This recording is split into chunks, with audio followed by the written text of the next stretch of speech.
अब यहाँ पे चेक करें, यहाँ पे सबसे पहले आप जो है ना, पहला स्टेप क्या था कि आप पहली जनरेशन देखें, ये पहली जनरेशन अनअफेक्टेड है। तो ये रूल था ना कि अगर पेरेंट्स अनअफेक्टेड हैं तो उनका बच्चा अफेक्टेड हो सकता है। तो ये रूल जो है ना ऑटोसोमल, या मतलब ये रूल जो होता है ना रिसेसिव के लिए होता है, ठीक है।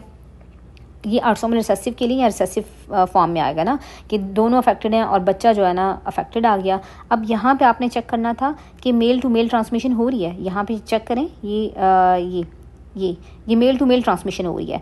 एक तो ये हो गया कि पहले ही पे आपको पता चल गया कि अनअफेक्टेड है और अफेक्टेड बच्चा आ गया, तो इसमें आपने रिसेसिव सोच लेना है। फिर आपने मेल टू मेल ट्रांसमिशन देखनी है, तो वहाँ पे आपने देख लिया मेल टू मेल ट्रांसमिशन हो रही है, तो ये ऑटोसोमल रिसेसिव में होगा, ठीक है।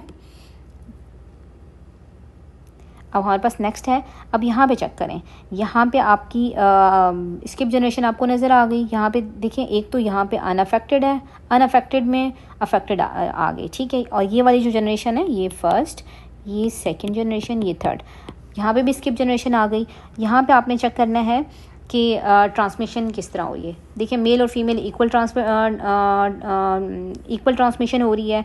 और अगर यहाँ इस मेल की अगर हम पेडिग्री चेक करें, ठीक है, इक्वल ट्रांसमिशन हो रही है तो भी ऑटोसोमल रिसेसिव है। और दूसरा ये भी हम कर सकते हैं कि इस मेल की पेडिग्री चेक करेंगे, तो ये इस मेल की पेडिग्री यहाँ से आ रही है, तो मतलब ये जो है ना अब मेल टू मेल ट्रांसमिशन हो रहा है, कैरियर फॉर्म में था या किसी भी फॉर्म में था, लेकिन हो तो मेल टू मेल ट्रांसमिशन है ना, तो ये आपके पास ऑटोसोमल रिसेसिव आ जाता है। और मेल और फीमेल दोनों ट्रांसमिट हो रहे हैं, तो इसका मतलब है कि ये ऑटोसोमल रिसेसिव पैटर्न आ जाएगा। अब हमारे पास नेक्स्ट है, अब यहाँ पे चेक करें, यहाँ पे आपने चेक करना है कि first generation, second generation, third है, फोर्थ है, और मेल और फीमेल इक्वल ट्रांसमिशन है, तो भी आपके पास क्या आ जाएगा, ये ऑटोसोमल रिसेसिव पैटर्न आ जाएगा।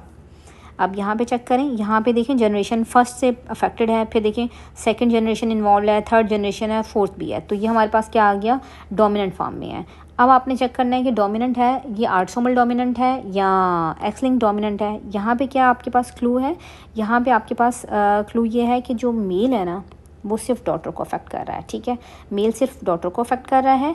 यहाँ पे भी जो मेल है वो सिर्फ डॉटर को अफेक्ट कर रहा है, ठीक है। मेल टू मेल ट्रांसमिशन आपने नहीं देखी, मेल टू डॉटर है, ठीक है, और फीमेल जो है ना सब मतलब मेल और फीमेल इक्वली कर रही है ना, तो इसका मतलब है जहाँ पे आपको मेल टू मेल ट्रांसमिशन नज़र ना आए और मेल सिर्फ अपने डॉटर्स को अफेक्ट करे तो वो एक्स लिंक्ड हो जाएगा, और जनरेशन सारी इन्वॉल्व हैं तो वो डोमिनेंट हो जाएगा। तो ये आपके पास एक्स लिंक्ड डोमिनेंट जनरेशन की एग्जाम्पल हो गई है। नेक्स्ट हमारे पास आ जाता है, अब यहाँ पे चेक करें, आपके पास फर्स्ट, सेकंड और थर्ड जनरेशन है, ठीक है, ये आपके पास फर्स्ट जनरेशन, ये सेकंड जनरेशन और ये थर्ड जनरेशन है। तो इसका मतलब है एक स्किप जनरेशन हमारे पास आ गई, वो रिसेसिव हो गया, ठीक है। और दूसरा ये है कि रिसेसिव हो गया। अब आपने देखना है कि ये एक्स लिंक्ड है या ऑटोसोमल है। तो इसमें हमने क्या बताया था आपको कि जब भी ट्रांसमिशन होगी ना, ज़्यादातर मेल इन्वॉल्व हों, ठीक है, और किसके थ्रू हो रहे हैं, ये फीमेल के थ्रू हो रहे हैं। इक्वल ट्रांसमिशन नहीं है, मेल टू मेल इक्वल नहीं है, एक तो सिर्फ मेल इन्वॉल्व है आपके और दूसरा ये फीमेल के थ्रू इन्वॉल्वमेंट हो रही है, तो आपके पास ये आ जाएगा एक्स लिंक्ड रिसेसिव।